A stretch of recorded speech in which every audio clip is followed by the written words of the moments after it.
Hello guys, നമസ്കാരം. സന്തോഷാണ്.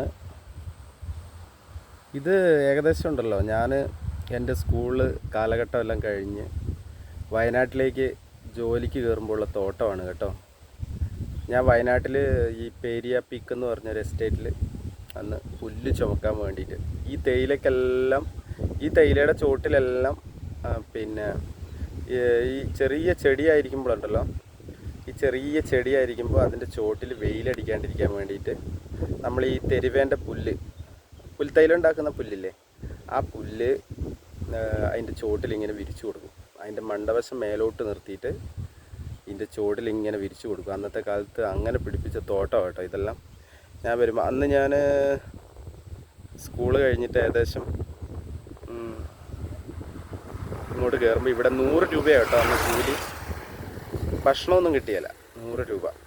അപ്പോൾ നമ്മളിതും വെച്ചുകൊണ്ട് ഇതിനകത്തൂടെ ഇങ്ങനെ ഓടിയിട്ടുണ്ട് അന്നത്തെ കാലം, ഇതിനകത്തൂടെ കേട്ടോ. അതിന് ശേഷമാണ് ഇതെല്ലാം വലിയ തോട്ടങ്ങളായത് കേട്ടോ, വലിയ തോട്ടമായി. ഇപ്പം ഒരാളെ എൻ്റെ അരക്കൊപ്പമുള്ള തേയിലച്ചെടികളായിട്ട് മാറി കേട്ടോ. സിൽവറെല്ലാം വളർന്ന് അങ്ങനെ അടിപൊളിയായി. ഇത് കോട്ടയംകാരൻ അച്ചായൻ്റെ തോട്ടം കേട്ടോ. കോട്ടയംകാരൻ അച്ചായൻ്റെ തോട്ടമാണ്, ദേവസ്യ ആ ചേട്ടൻ്റെ തോട്ടമാണ്. പിന്നെ ആ ദൂരെ കാണുന്നത്, ദൂരെ ഞാൻ സൂം ചെയ്ത് കാണിക്കാം. കാണുന്നതാണ് ഇവരുടെ ഫാക്ടറി കേട്ടോ. ഫാക്ടറി തേയില ഫാക്ടറി കേട്ടോ. അതിനുശേഷം ഞാനുണ്ടല്ലോ, ഇതിൻ്റെ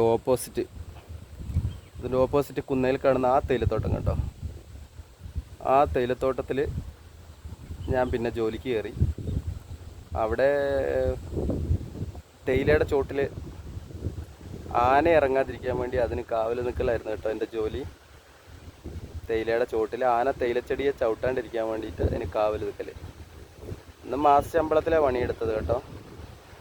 അന്ന് ഏകദേശം എനിക്ക് 2500 രൂപ മാസശമ്പളത്തിൽ ഞാൻ കുറേ കാലം അവിടെ ജോലി ചെയ്തു. പിന്നീട് അവിടെ ചാണകം കൊണ്ടിരുന്ന വണ്ടി കഴുകി അത് വൃത്തിയാക്കി. അങ്ങനെ ഞാൻ അവിടെ ഡ്രൈവറായി കേട്ടോ. അങ്ങനെയാണ് എൻ്റെ ഡ്രൈവർ ജോലി അവിടെയാണ് ഗൈസ് സ്റ്റാർട്ട് ചെയ്യുന്നത്.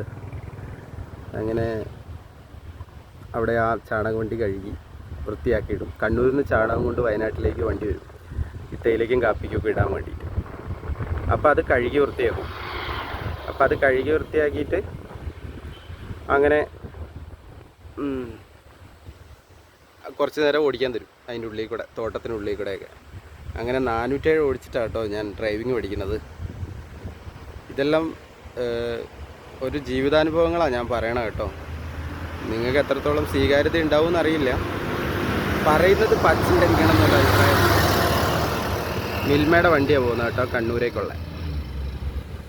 അപ്പം ഞാൻ എൻ്റെ ബാല്യകാലത്തിലെ 10ാം ക്ലാസ്സിന് ശേഷമുള്ള ചെറിയൊരു അനുഭവം നിങ്ങളോട് പറഞ്ഞെന്ന് മാത്രം. എത്രത്തോളം ഇഷ്ടപ്പെട്ടു എന്നറിയില്ല. Okay guys, thank you.